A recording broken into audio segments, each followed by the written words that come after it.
Amados irmãos, que a graça e que a paz de Jesus Cristo esteja com todos vocês. Quero pedir aos irmãos que abram suas Bíblias na primeira epístola de Paulo aos Coríntios, no seu capítulo 1, e nós faremos a leitura dos versos iniciais, mais precisamente do verso 1 ao verso 3. Primeira carta de Paulo aos Coríntios, capítulo 1, do verso 1 a 3. O texto sagrado assim diz: Paulo, chamado pela vontade de Deus para ser apóstolo de Jesus Cristo, e o irmão Sóstenes, a igreja de Deus que está em Corinto, aos santificados em Cristo Jesus, chamados para ser santos, com todos os que em todo lugar invocam o nome de nosso Senhor Jesus Cristo, Senhor deles e nosso. Graça a vós outros e paz da parte de Deus, nosso Pai, e do Senhor Jesus Cristo. Vamos orar? Senhor Deus, graças te damos, porque Tu és Deus bendito sobre toda a face da terra. Tu reinas soberano, ó Deus, antes da criação do mundo. E sabemos, ó Deus, que tudo te pertence, tudo vem das Tuas mãos. Nós aqui também, ó Deus, estamos, porque o Senhor nos chamou, nos tirou do mundo, nos chamou, ó Deus, para o Teu serviço, nos reuniu, ó Pai, na Tua família, fez de nós Teus filhos, e agora nós temos esse privilégio de Te cultuar, de Te adorar em espírito e em verdade, e de fazer parte da Tua igreja. Nós Te agradecemos, ó Deus, por mais um ano de vida, que esta igreja específica completa. Te agradecemos, ó Deus, por todos os homens, varões, mulheres, tementes, homens e mulheres piedosos que o Senhor levantou nesse lugar. Por todas as histórias, por todas as experiências que esses irmãos têm atravessado ao longo dos anos, e o Senhor tem mantido este Teu trabalho aqui, ó Deus, nessa região, nesse local. Te agradecemos, ó Pai, pela estrutura já criada nesta igreja, e te pedimos que tudo aquilo, ó Deus, que os irmãos vierem a fazer, todos os esforços de cada um, os seus dons, os talentos, sejam usados para a honra e glória do Teu nome. Te pedimos, ó Deus, que o Teu Evangelho se expanda, que o Teu reino cresça a partir do trabalho diligente, atencioso desses irmãos. Te pedimos, ó Deus, que o Senhor instrumentalize estes irmãos e os use como ferramentas poderosas para fazer a Tua vontade, para serem, ó Deus, transmissores da Tua palavra nesse mundo onde quer que eles estejam. Te pedimos estas coisas, ó Deus, rogando também que o Senhor nos abençoe agora, nesse momento de ministração da Tua palavra, que o Senhor nos instrua com o Teu Santo Espírito, que o Senhor nos dê sabedoria do alto, discernimento de todas as coisas, para fazermos aquilo que convém e aquilo que Te agrada. Nós oramos agradecidos pelo que o Senhor já tem feito e confiados naquilo que o Senhor ainda tem a fazer, em nome e para a glória de Jesus. Amém.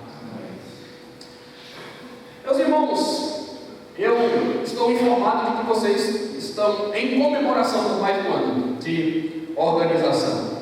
E como toda igreja que alcança um estágio significativo na sua história, a Igreja Presbiteriana Atalaia certamente tem deixado marcas importantes ao longo da sua trajetória. São marcas que talvez tenham a ver com a história da sua fundação, manutenção, administração, não é? Marcas que talvez envolvam a sua estrutura, a sua liderança, a sua membresia, de uma forma geral. Marcas que os irmãos trazem consigo e que estão relacionadas com perdas e conquistas, êxitos e frustrações, acontecimentos importantes, mas que nos trazem muitas experiências providenciadas por Deus e que, portanto, nos fazem também amadurecer na fé, no amor, no procedimento, no trabalho a ser executado e na esperança que move aqueles que amam o Salvador Jesus Cristo.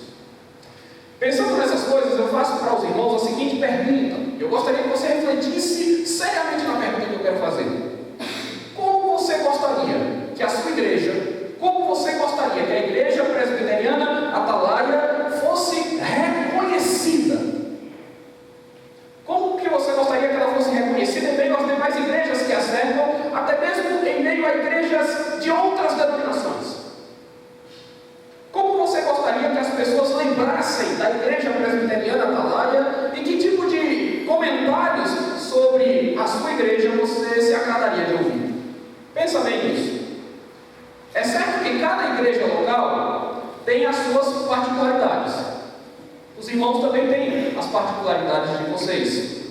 Nenhuma igreja é igual a outra e nem deve querer ser, porque Deus trabalha com cada uma de um modo especial, específico, se utilizando das capacidades e das características dos crentes que as compõem.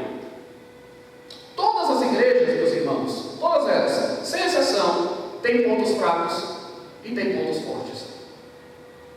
Todas as igrejas têm qualidades e têm dificuldades que não são exatamente iguais em todos os lugares. Mas todas as igrejas têm um papel a cumprir. Todas as igrejas devem fidelidade a Deus. E há prerrogativas que todas devem observar por ser essa vontade revelada pelo Senhor ao seu povo. Povo do qual nós fazemos parte. E isso é um maravilhoso privilégio. Estaríamos nós então observando essas prerrogativas? As nossas igrejas têm se notabilizado nesse sentido? O que nós precisamos corrigir? O que nós precisamos aprimorar para a glória de Deus? Eu chamo a atenção dos irmãos acerca dessas questões no momento em que nós observamos aqui o início da exposição da primeira epístola aos Coríntios, feita pelo apóstolo Paulo. O apóstolo Paulo está escrevendo a carta aos Coríntios, a primeira carta, e na saudação, na parte introdutória, ele já nos traz algumas lições, alguns pressupostos que são muito importantes e muito interessantes para nós como igreja. Algo que nós devemos usar para o nosso bem, para o nosso crescimento e para o louvor do Senhor. Todas as afirmações que nós temos todas as informações que nós temos melhor sobre essa igreja, na Bíblia, a igreja de Corinto, elas estão no capítulo 18 do livro de Atos e nas duas cartas que a ela foram endereçadas pelo apóstolo. Todas as informações que temos sobre a igreja de Corinto estão nesses lugares. Capítulo 18 do livro de Atos e a primeira e a segunda epístola foram enviadas justamente para aquela igreja, para tratar de questões pertinentes àquela igreja. Foi Paulo quem fundou a igreja de Corinto e ele apresentou ali as suas credenciais apostólicas. Depois ele deu continuidade ao seu ministério, viajou a Éfeso, permaneceu em Éfeso por 3 anos, teve um ministério profícuo ali em Éfeso, e lá ele recebeu uma carta que vinha de alguém, que vinha de irmãos da igreja de Corinto, informando que a situação em Corinto não estava nada boa. Era uma carta que continha perguntas de ordem prática sobre problemas diversos e que motivou Paulo a responder, a escrever aquilo que nós hoje conhecemos como primeira carta aos Coríntios. A primeira carta de Paulo aos Coríntios é uma resposta que Paulo dá a problemas e a situações que estavam sendo vivenciadas ali na igreja de Corinto. Paulo é provocado a responder, e ele responde. E ao responder às indagações que lhe foram enviadas, versando sobre assuntos de ordem moral, assuntos doutrinários, assuntos litúrgicos, corrigindo erros de teologia, de conduta, Paulo vai nos fornecer um verdadeiro manual. Um manual tão útil e tão relevante para os nossos dias, como certamente o fora para o primeiro século. Meus irmãos, o curioso é que a igreja de Corinto se destacava por pelo menos 2 coisas. Ela se notabilizava por pelo menos 2 coisas. Uma era bastante positiva e a outra era extremamente negativa.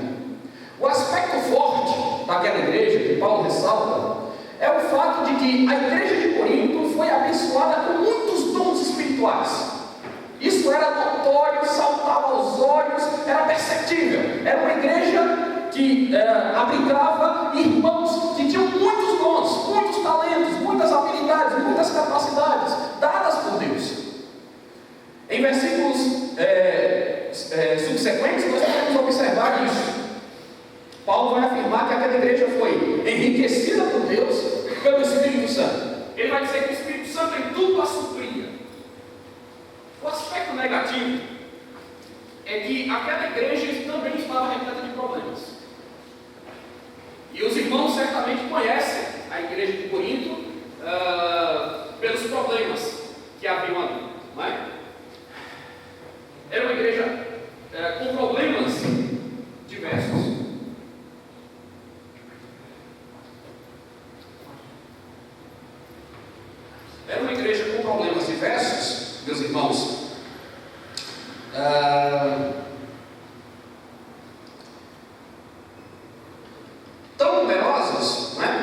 que até aquilo que seria, na verdade, até aquilo que seria extraordinário em qualquer outro lugar, acabava, alguma fartura de dons espirituais, não é? Acabava se tornando um problema em Corinto. Percebe? Até aquilo que era bom, até aquilo que era positivo, uma igreja com muitos dons espirituais, acabava se tornando um problema ali. Pela maneira como os irmãos usavam esses dons, pela forma como eles se relacionavam, né? Pela falta de compreensão acerca da finalidade dos dons que Deus havia dado. Então, isso virava também motivo de desavença e de confusão. O objetivo de Paulo, ao escrever para aqueles irmãos, era tratar essas questões. E Paulo usa aqui de um espírito pastoral para orientá-los, para instá-los à unidade, para promover a cicatrização de feridas abertas pelo pecado, e para despertar aqueles irmãos para o que eles deveriam ser e fazer como igreja. Esse é o ponto. Aliás, esse é um foco que muitas vezes nós também temos perdido de vista, né? Hoje em dia. O que nós devemos ser e fazer como igreja? O que Deus espera de nós? Essa é a pergunta. Assim, meus irmãos, tomando por base o que nós sabemos da igreja de Corinto e levando em consideração a realidade da igreja local, que os irmãos bem conhecem, mais do que eu gostaria de lhes falar sobre algumas marcas de uma verdadeira igreja cristã. E eu creio que o nosso texto nos ajuda a fazer isso. Algumas marcas de uma verdadeira igreja cristã, o que implica em falar sobre como nós devemos ser reconhecidos. Lembra? Eu perguntei para os irmãos como é que você quer ser reconhecido como igreja. Como é que você quer que a sua igreja seja comentada, seja reconhecida? Aqui eu creio que o nosso texto nos ajuda a desvendar esse ponto. Em primeiro lugar, nós podemos dizer, irmãos, que nós devemos ser reconhecidos como igreja de Deus. É assim que nós devemos ser reconhecidos, como igreja de Deus. Notem que inicialmente Paulo faz uma abertura aqui, dizendo: Paulo, chamado pela vontade de Deus para ser apóstolo de Jesus Cristo, e o irmão Sóstenes. Essa forma de iniciar o seu escrito poderia ser tida como casual, não fosse pelo fato de que nós sabemos que ali, entre alguns irmãos de Corinto, Paulo inacreditavelmente tinha a sua autoridade apostólica questionada. Isso porque, enquanto Paulo esteve ausente, os 3 anos em que trabalhou em Éfeso, como nós já mencionamos, alguns indivíduos perversos se inseriram na conturbada situação da igreja e começaram a propagar ideias que contrariavam o ensino de Paulo sobre o Evangelho e que também abertamente desafiavam a sua liderança. Ou seja, algumas pessoas começaram a questionar o apóstolo Paulo no seu caráter apostólico, na sua liderança que Deus havia concedido. Por isso, quando nós consideramos as 2 cartas que ele redigiu àqueles irmãos, nós vamos ver que Paulo defende vigorosamente o seu apostolado. Ele faz isso. Como nenhum outro lugar, aliás, diga-se de passagem, ele faz isso. De modo que era mesmo importante que já no primeiro momento, quando ele elabora a sua saudação, ele vai deixar claro para os seus leitores que ele era sim um apóstolo de Jesus Cristo, chamado pela vontade de Deus. Não é? Paulo, chamado pela vontade de Deus para ser apóstolo de Jesus Cristo. É assim que ele inicia. Para deixar claro quem o chamou e de onde vinha a sua autoridade. Por quem, afinal, Paulo era enviado por Deus. Paulo não se autoproclamou apóstolo, percebam? Como infelizmente tem sido comum em nossos dias. Esse título não foi lhe dado por homem nenhum. Esse título não foi lhe dado nem mesmo pela igreja. Porque a igreja, ela não vocaciona ninguém. Certo? A igreja reconhece a vocação das pessoas. Porque a vocação vem de Deus, é do Espírito Santo. Nós somos instrumento de Deus, ferramenta de Deus, né, para reconhecer isso nos nossos irmãos, para oportunizar que os nossos irmãos exerçam os seus ministérios, desenvolvam os seus dons. No caso do apostolado, especificamente, esse é um chamado em comum, diferente, não é? e que tinha que vir direta e pessoalmente do próprio Jesus. Notem vocês que Jesus escolheu todos os seus apóstolos a dedo. Foi ele que fez isso, não é? Mesmo o apóstolo Paulo, que vai se converter mais tarde, ele teve um encontro com Cristo. Cristo já ressurreto, né? Cristo aparece para Paulo no caminho de Damasco, e depois daquele encontro a vida de Paulo muda completamente. Mas é Cristo quem comissiona o apóstolo. É Cristo quem indica quem é apóstolo, quem tem condições de exercer esse ofício. Isso quer dizer, meus irmãos, que Paulo era apóstolo porque ele recebeu o chamado divino, direto e muito claro. Os apóstolos, todos eles, foram testemunhas oculares da ressurreição de Jesus Cristo. É uma marca do apostolado. Todos eles viram o Cristo ressurreto. Não é à toa que Calvino escreve muito bem. Ele diz assim, que duas coisas são requeridas daquele que será ouvido na igreja e daquele que ocupará a posição de mestre. Duas coisas. Ele deve ser chamado por Deus para esse ofício. E dois, ele deve ser fiel no cumprimento dos seus deveres. É isso que se espera de um ministro, de um pregador da palavra, né? E também, claro, de um apóstolo. Era o que se esperava de um apóstolo naqueles dias. Então Paulo, no primeiro versículo, ele revela que a sua autoridade emana dos céus, vem do alto, porque em tudo o que ele se propunha a tratar nessa carta, seria de fundamental importância que os coríntios entendessem essa verdade preliminar. Ou seja, ele foi enviado por Deus. E ele também menciona Sóstenes aqui, que era seu colaborador, provavelmente um irmão muito conhecido dos coríntios. Posteriormente, Paulo vai se referir aos seus destinatários da seguinte forma: observe o versículo 1, ele diz assim: a igreja de Deus que está em Corinto. Notem, a igreja de Deus que está em Corinto. Observe essa expressão, igreja de Deus. Aqui nós temos a ideia de pertencimento. A igreja, seja no sentido local ou universal, pertence a Deus e a nenhum outro. É obra de Deus. Deus a comprou pelo seu sangue precioso, pelo sangue precioso do seu Filho Jesus. Jesus amou a igreja e assim mesmo se entregou por ela. Ele fez um sacrifício pessoal por ela. Que maravilhoso privilégio, então, irmãos, nós temos de fazermos parte da igreja de Deus. A igreja de Corinto, como parte da igreja de Cristo, notem, não era a igreja do apóstolo Paulo, não era a igreja de Cefas, não era a igreja de Apolo. Todos esses foram líderes importantes ali. Aquela igreja era de Deus, não era de homens, mas era de Deus. A igreja Atalaia, como parte da igreja de Cristo, também. Ela não pertence ao pastor, ao conselho, ela não pertence à junta diaconal, ela não pertence aos mais velhos ou aos mais jovens, ela pertence a Deus. E porque a igreja de Cristo pertence a Deus, é que ela está espalhada por toda a face da terra. É porque a igreja pertence a Deus que ela não pode ser destruída. Como disse Jesus, as portas do inferno não podem prevalecer contra ela.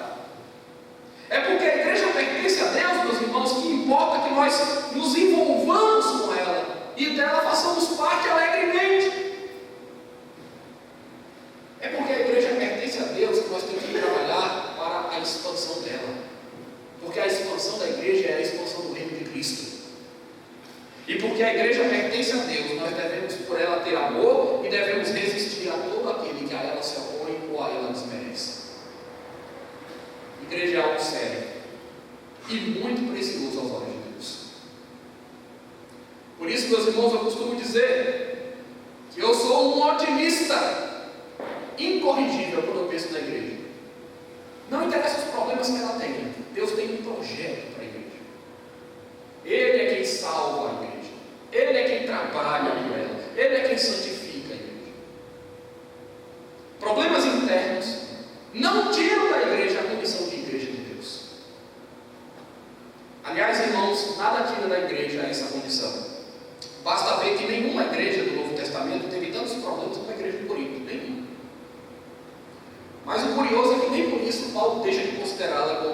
igreja de Deus. A igreja de Deus que está em Corinto. A ela, Paulo não dirigiu palavras pejorativas, jocosas, desrespeitosas, ofensivas. Muito pelo contrário. Ele trata a igreja com devido respeito, sabendo que a igreja é o resultado de um projeto que Deus executa. Deus a estabeleceu, Deus a firmou. Problemas, essa igreja certamente já teve também ao longo dos anos, de sua trajetória. Ainda talvez os tenha. Mas isso não dá a nenhum de nós o direito de pensar na IP Atalaia como algo menor do que uma parte valiosa da igreja de Deus presente aqui nesse bairro, nesse lugar. Se essa igreja está aqui há alguns anos, isso evidencia que Deus planejou a existência dela e Ele se deleita no seu povo que também aqui congrega. É assim que nós pensamos. Isso para nós deve ser de estímulo, inclusive, irmãos. Quer dizer, não interessa se nós temos por aqui as nossas limitações, nem se os nossos embates são duros e difíceis. Nós não estamos buscando ser igreja de Deus. Nós já somos igreja de Deus. E o que nós precisamos então é nos esmerarmos para sermos reconhecidos dessa maneira. Em segundo lugar, e como decorrência de sermos igreja de Deus, nós também devemos ser reconhecidos como igreja de santos. Vejam que no verso 2, Paulo diz: aos santificados. Depois de se referir à igreja de Corinto como igreja de Deus, a igreja de Deus que está em Corinto, ele segue a sua saudação dizendo, continuando e afirmando: aos santificados em Cristo Jesus, chamados para ser santos. Meus irmãos, se por um lado ser igreja de Deus é um maravilhoso privilégio, por outro, ser igreja de Deus lança sobre nós uma grande responsabilidade. E a responsabilidade que nós temos como igreja de Deus é de vivermos vidas santas. É a responsabilidade de sermos santos diante do Senhor. Paulo foi muito sábio na escolha dessas palavras iniciais, irmãos. E é evidente que o Espírito Santo também o auxiliou nisso, O Espírito Santo o orientou e o moveu a dizer essas coisas, porque Paulo sabia que precisava tocar em temas delicados. Quando ele começa a escrever a carta aos Coríntios, ele está muito ciente de que ele vai ter que entrar em questões delicadas, difíceis. Mas antes de tratar acerca dessas questões que envolviam a preservação da pureza da igreja, Paulo faz questão de preparar os seus leitores, os seus irmãos, para que eles, desde já, entendessem por que Deus os chamou, qual era o propósito de Deus quando os tirou do mundo. Então Paulo quer que aqueles irmãos se corrijam, Paulo quer que aqueles irmãos se arrependam, Paulo quer que aqueles irmãos mudem de postura. Mas para isso, eles precisavam entender uma coisa: eles foram chamados por Deus para uma vida de santidade. E é isso que a gente precisa entender. Deus nos chamou com um propósito. E um dos propósitos grandiosos de Deus é que sejamos santos. Vivamos de forma reta diante do Senhor. Eles não podiam se escorar no fato de que já eram salvos, mas eles tinham que pensar que eles foram salvos, separados do mundo corrupto que a igreja, que a cidade de Corinto representava, com uma finalidade, com um objetivo: de serem santos. Essa é uma responsabilidade para todos nós, irmãos. Porém, há algo que deve nos alegrar, e eu digo isso de imediato. A santificação, assim como a própria salvação, é fruto da graça. É uma obra do Espírito de Deus, que em essência é chamado justamente de Espírito Santo. Ele é quem nos santifica, o Espírito Santo. O nosso Deus é santo e importa que nós também sejamos santos, porque nós somos seus filhos. A igreja, meus irmãos, é a reunião de pessoas que, embora pecadoras, foram redimidas e que, portanto, têm o firme objetivo de servir e de agradar a Deus. Sem santidade, eu digo para os irmãos, é impossível agradar a Deus. O apóstolo Pedro, vejam como Pedro define a igreja. Como é que ele se refere à igreja? Ele diz assim, que a igreja é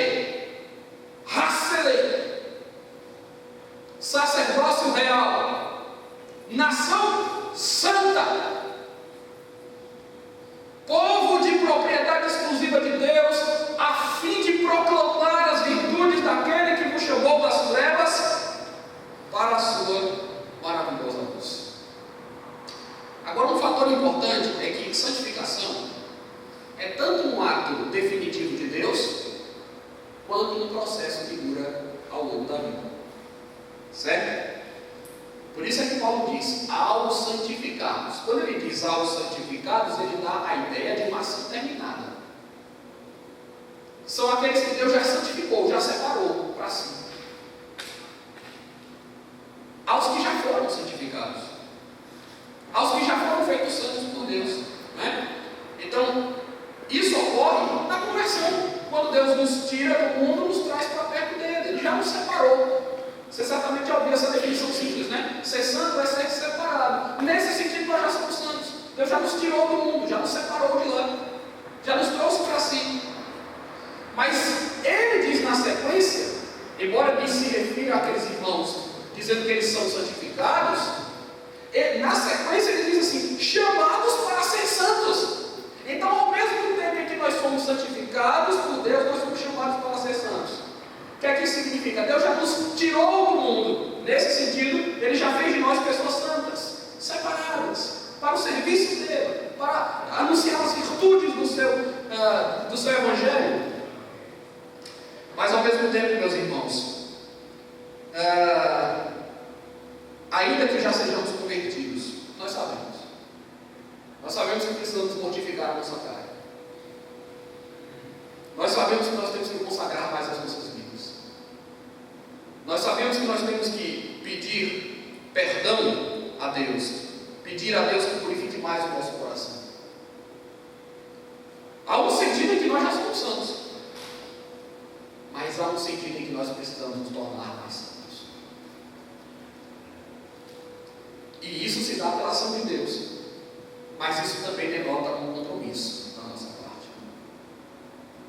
Meus irmãos, importa que a igreja presbiteriana Atalaia seja reconhecida como uma igreja onde estão santos de Deus, pessoas de Deus, aqueles que não se deixam levar pela concupiscência da carne, aqueles que amam mais a Deus do que a esse mundo com seus valores distorcidos e com a sua moral decadente. Você pode dizer que ama a Deus mais do que o vício que aprisiona, mais do que o pecado sexual que escraviza, mais do que os amigos que talvez você queira impressionar com conversação torta, mais do que esses reality shows, né, que corroem a alma, que banalizam os relacionamentos humanos, que desfiguram pessoas que foram criadas à imagem e semelhança de Deus. Então diga não a essas coisas. Aprenda a dizer não a essas coisas. Porque não é isso que vai tornar você uma pessoa mais santa. Não é. Você não será mais santo intoxicando o seu organismo. Você não será mais santo usando as pessoas para o seu prazer pessoal. Você não vai ser mais santo se vestindo como seu artista predileto, participando de baladas ou coisas do tipo. Você acha que é isso que Deus quer para a sua vida? Como crente? Como igreja? Como parte da sua igreja? Foi para isso que Deus nos chamou, irmãos. É assim que nós esperamos proclamar o Senhor ao mundo? Eu acredito que não. Sinceramente.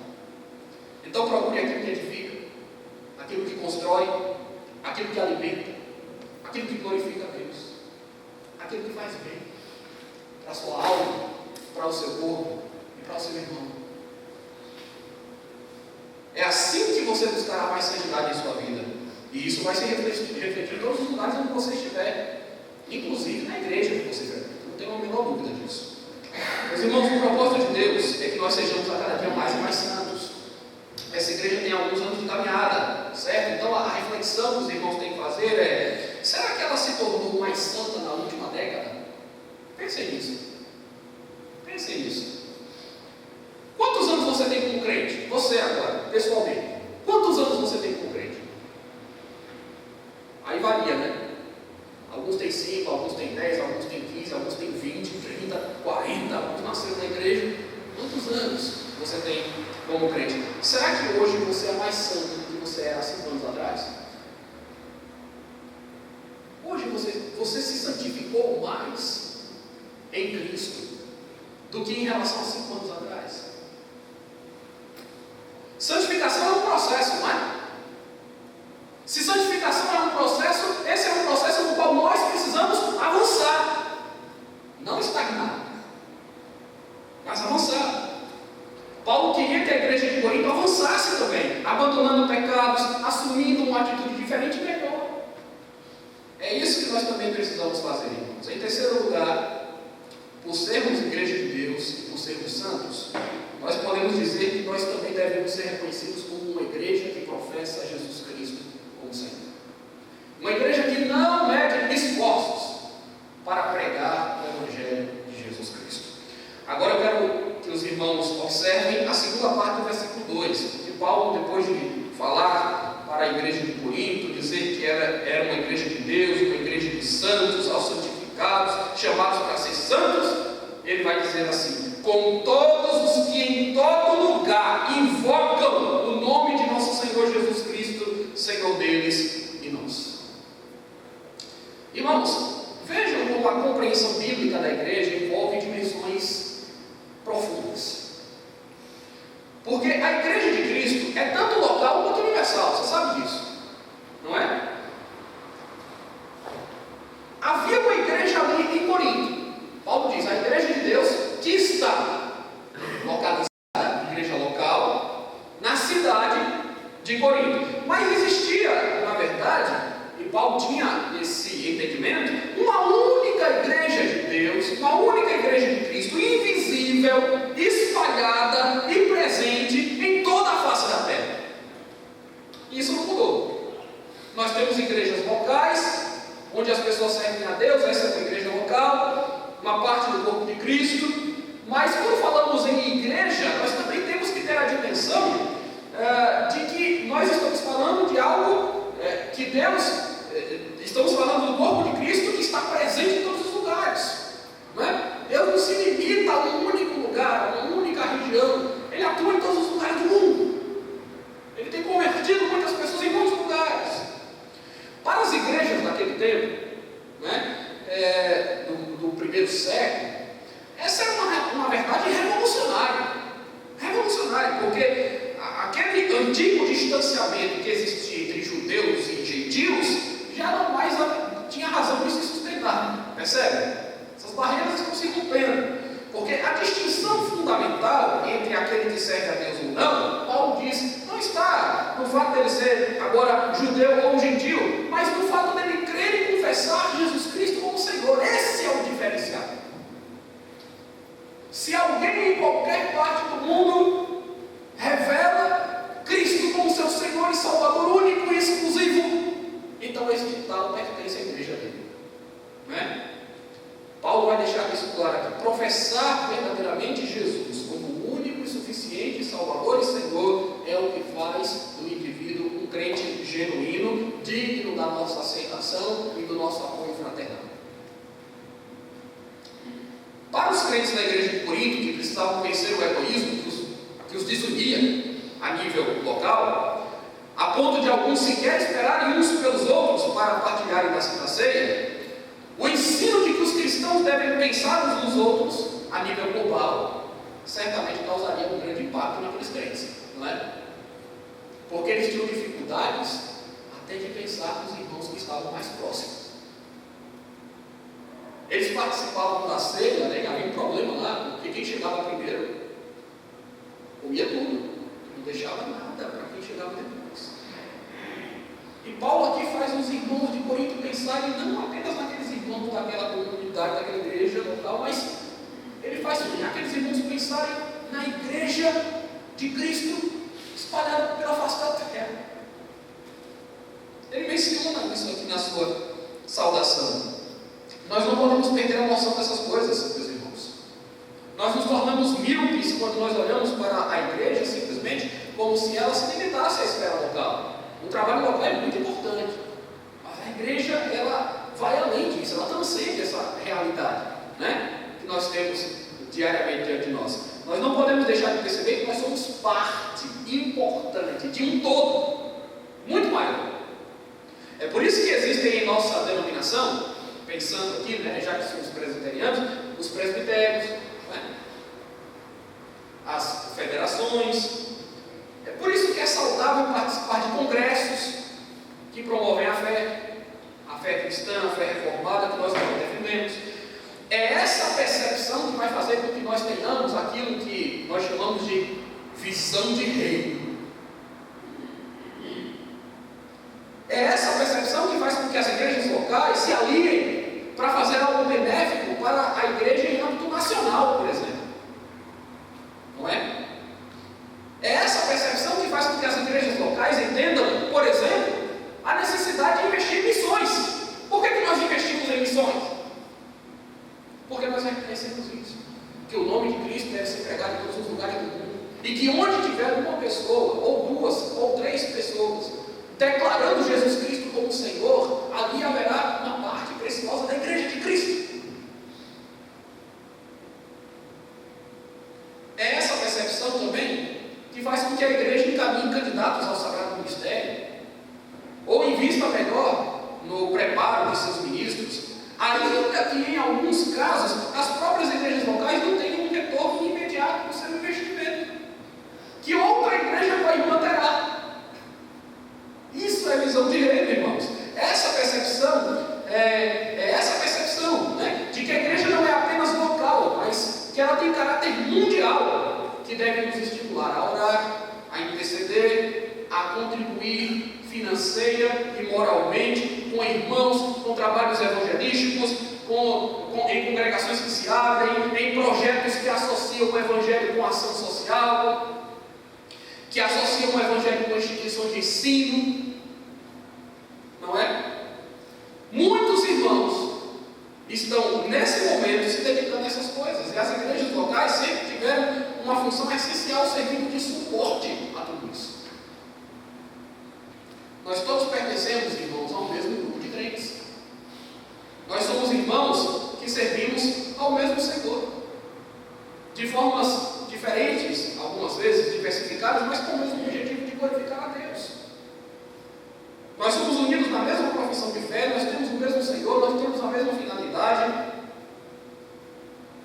e é por isso que Deus deve ser exaltado em nossa atuação local, universal, e onde quer que nós sejamos inseridos pelo Mestre. Aliás, hoje nós somos desafiados a orar por grande parte de irmãos nossos que estão sendo perseguidos em lugares extremamente hostis ao cristianismo. E nós temos visto com preocupação, né, essa intensa rejeição e, na verdade, afronta que a igreja tem sofrido em tantos lugares, fisicamente e ideologicamente. Não é? Muito embora confiamos na soberania do Senhor e sabemos que nós não teremos vida fácil aqui. Nós somos igreja militante, nós não somos ainda parte da igreja triunfante. Igreja sem problema só na glória celestial. E para entrar lá, basta morrer, né? Quando estivermos vivos, ainda teremos que pelejar, batalhar pela fé. Deus nos deu essa incumbência, e isso é um privilégio. Paulo diz que nos foi dada a graça não apenas de crer em Cristo, mas de padecer por Ele. Padecer por Cristo é graça. Privilégio. Mas Paulo encerra a sua apresentação agora dizendo: graça a vós outros e paz da parte de Deus nosso Pai e do Senhor Jesus Cristo. Está aí algo que todas as igrejas precisam muito, e essa aqui também, com certeza, né? Graça e paz da parte do Senhor. A graça aponta para favores imerecidos, nós sabemos, de tal forma que nenhum crente tem do que se vangloriar diante de Deus, como os irmãos coríntios, alguns deles pelo menos, faziam. E a paz de Deus se reflete na paz entre os crentes, coisa que precisava ser ressaltada com veemência na conjuntura daquela igreja. E nós queremos encerrar assim também. Que a graça e que a paz do Senhor seja conosco, seja com os irmãos, para que todos sejamos reconhecidos e os irmãos também o sejam como igreja de Deus, como povo santo que invoca e que serve de todo o coração e alma ao Senhor Jesus Cristo. Que Deus abençoe todos.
Senhor Deus, nós te damos graças, porque não há Deus como tu, porque não há outro, ó Deus, a quem nós podemos buscar, e que possa trazer alimento e sustento para as nossas almas.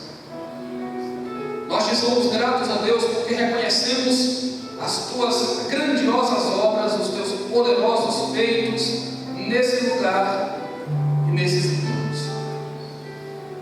Nós queremos pedir a Ti, ó Pai, que auxilie esses irmãos, para que eles não se sintam desanimados, para que eles não esmoreçam, para que eles não deixem de perseverar, mas que pelo contrário, que eles sejam firmes em todos os Teus caminhos, que eles observem os preceitos e mandamentos do Senhor, que eles estejam aos pés de Cristo, para receber de Cristo as santas instruções, que os seus pés sejam velozes para fazer o que é bom e agradável a Ti, que o Senhor lhes dê, ó Deus, do Teu Espírito, para que eles tenham ousadia e intrepidez na proclamação do Teu Evangelho, que esta igreja seja reconhecida como igreja de Deus,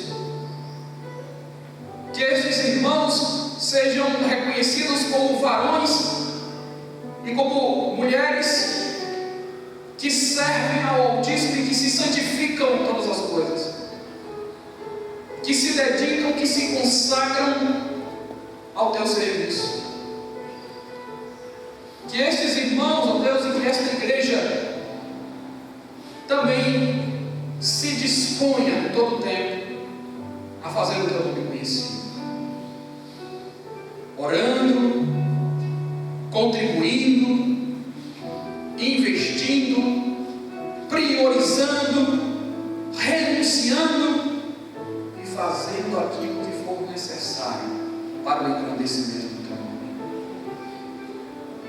Nós queremos te agradecer, ó Deus, porque nós sabemos que dependemos do Senhor, precisamos do Senhor e o Senhor tem nos acolhido. Te agradecemos, ó Deus, porque sabemos que no Senhor o nosso trabalho não é pouco. E queremos te pedir, ó Deus, que o Senhor tenha misericórdia de nós e que, apesar de sermos pecadores, o Senhor faça de nós vaso de bênção e nos use, ó Deus, de conformidade com o teu querido. Cremos em Ti, cremos na Tua palavra, professamos a Cristo como Senhor e em Cristo sabemos que somos mais do que vencedores. Sabemos que tudo podemos naquele que nos fortalece. Ajuda-nos em nossa caminhada, que a nossa caminhada seja trilhada contigo, que nunca venhamos a nos esquecer daquilo que o Senhor tem feito por nós, mas que tendo isso em mente, olhemos para Cristo, autor e consumador da nossa fé, e corramos a carreira que nos está proposta, firmemente, sem vacilar, porque quem fez a promessa é fiel. Nós oramos em Cristo Jesus. E agora, meus irmãos, recebei também a bênção. Que a maravilhosa graça de Jesus Cristo, nosso único e suficiente Senhor e Salvador, que o eterno amor de Deus, nosso Pai Celestial, que a comunhão e que as consolações do Espírito Santo que em nós habita, estejam com vocês, e estejam com toda a igreja, com todo o povo de Deus, espalhado por toda a face da terra, hoje e para todo sempre. Amém.